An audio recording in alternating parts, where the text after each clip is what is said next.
কি লাভ হয়েছে হাদির এই মৃত্যুতে?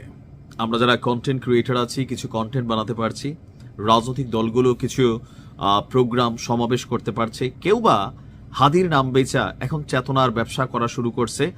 আর এই বিষয়গুলোতে আসলে দিন শেষে হাদিরা অকালেই প্রাণ দেয়। 2400 যারা প্রাণ দিয়েছে, কাজের কাজ কিচ্ছু হয় নাই, শুধু আওয়ামী লীগের পতনই হয়েছে। আর যাদের জীবন গেছে এদের পরিবার ভিক্ষা করবে 4 দিন পরে। আপনি দেখেন এই বাস্তবতায় সামনে আসতে যাচ্ছে। কেন কথাগুলো বললাম? যতগুলো ম্যাসিভ ঘটনা ঘটে বাংলাদেশে, যারা এই দেশের জন্য জীবন দেয়, দিন শেষে তাদের অর্জন কি? আজকে মুক্তিযোদ্ধারাও অনেকে বিপদে আছে। বর্তমান বাংলাদেশ প্রেক্ষাপটেই একসময় তারাও দেশের জন্য লড়াই করছে, কিন্তু আজকে 5ই আগস্টের পর বিভিন্ন সময় মুক্তিযোদ্ধাদেরকে নিয়ে কটূক্তি করা হচ্ছে, আর আমরা সবাই বাবা হাততালি দিচ্ছি, কেউ ডরে চুপচাপ আছি। এটাই হচ্ছে বাংলাদেশ। হক কথা বললে গুলি আপনিও খাবেন। আচ্ছা, কথা বলছি, ওই যে ডাকসুর জিএস এর বিয়ে হয়ে গেছে, খারাপ না, বিয়ে সবার দরকার। জনাব তারেক রহমানও দেশে চলে আসছে, দেশ পরিবর্তন হয়ে যাচ্ছে, কিন্তু হাদির খুনি যে, সে তো ভাই ধরা খায় নাই। এখন হাদির ইস্যুতে নানান ধরনের বক্তব্য কিন্তু সামনে আসতেছে। দিন শেষে আমরা যে তথ্য জানলাম গণমাধ্যমের বরাতে, এতে মনে হয় যে হাদির জীবন দেওয়াটা পুরোটাই ফাও গেছে।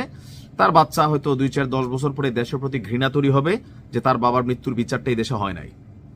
আর ইন্টারিম আছেই 20-25-30 দিন, পরবর্তী সরকার আশা করি এটার বিচার করবে। জনাব তারেক রহমান বলছিলেন হাদির স্বপ্ন তিনি বাস্তবায়ন করবেন, আমরাও আশা করি বাস্তবায়িত হোক। তবে বিচার করার বিষয়টা অনেকটা হাত থেকে ফসকে গেছে।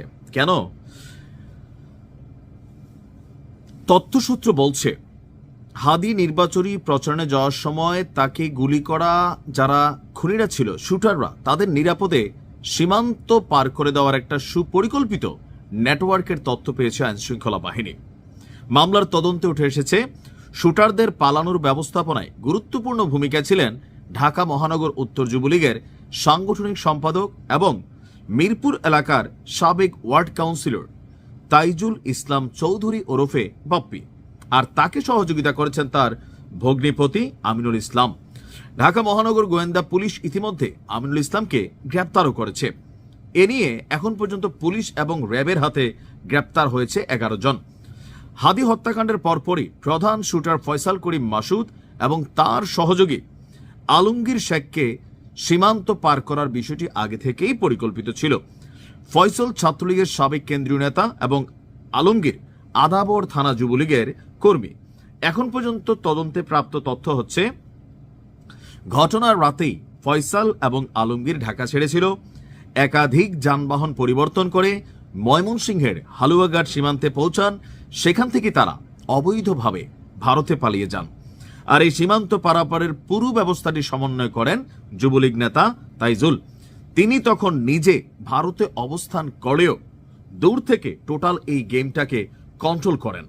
তথ্যসূত্র বলছে হালুয়াঘাট সীমান্ত এলাকায় টাকার বিনিময়ে অবৈধ পারাপারের সঙ্গে যুক্ত কয়েকজন দালালের সক্রিয়তাও রয়েছে। তাদের একজনের নাম হচ্ছে ফিলিপ স্নাল, তার বাড়ি সীমান্ত সংলগ্ন ভুটিয়াপাড়া গ্রামে। তদন্তে পাওয়া তথ্য মতে শহীদ হাদিকে গুলি করার কিছুক্ষণ পর তাইজুল তার ভগ্নিপতি আমিনুলকে ফোন করে জানান তিনি ভারত থেকে ফিলিপের সঙ্গে যোগাযোগ করতে পারছেন না। তখন আমিনুলকে নির্দেশনা দেওয়া হয় যেন দ্রুত ফিলিপের সঙ্গে যোগাযোগ করে জানানো হয় ওই রাতেই 2 ব্যক্তিকে সীমান্ত পার করাতে হবে। আমিনুল ফিলিপের সঙ্গে যোগাযোগ স্থাপন করে বার্তাটি পৌঁছে দেন এবং বিষয়টি তাইজুলকে নিশ্চিত করেন। এরপর তাইজুলের নির্দেশে আমিনুল তাৎক্ষণিকভাবে ফিলিপকে 5000 টাকা পাঠান। সেই অর্থের বিনিময়ে ফয়সাল এবং আলমগীরকে সীমান্ত পার করে দেওয়া হয়। তবে ফিলিপ জানতো কিনা যে এই ব্যক্তি কারা, যাদেরকে তিনি মাত্র 5000 টাকার বিনিময়ে সীমান্ত পার করে দিচ্ছেন? কারণ সীমান্তে আমরা জানি মাদক কারবারি চলে, চোরা কারবারি চলে, এরকম আদম কারবারি চলে। সামান্য টাকার বিনিময়ে তারা এপার ওপার করে দেয়। এটা ভারতেও একটা গ্রুপ আছে, বাংলাদেশও একটা গ্রুপ আছে। তারা আসলে ব্যক্তি, ফেস, আইডেন্টিটি, আর ঘটনার দিন তো শুটার ফয়সালকে আবিষ্কার করতে লাগছে 2-3 দিন, তাই না? তো সেই ক্ষেত্রে নিশ্চয়ই ফিলিপ জানতো না যে সে কাকে পার করে দিচ্ছে। এখন শুটার ফয়সাল ভারতে আছে, তো ভারতে তার অবস্থান আইডেন্টিফিকেশন হয়েছে কিনা আমি জানি না। যদি হয়, বাংলাদেশ সরকারের উচিত হবে তাকে বন্দি বিনিময়, যে প্রত্যর্পণ বন্দি বিনিময় চুক্তি আছে, সেই চুক্তির আওতায় তাকে ফেরত আনা। তবে তার অবস্থান ভারতে আগে নিশ্চিত হতে হবে। আর আমি বিশ্বাস করি ভারত সরকার আগামীতে যারাই সরকার গঠন করবেন অন্তত এই ব্যাপারে তারা সহযোগিতা করবেন। আওয়ামী লীগের ইস্যুতে করুক না করুক, এটাতে করবে। আমরা চাই খুনির দৃষ্টান্তমূলক বিচার।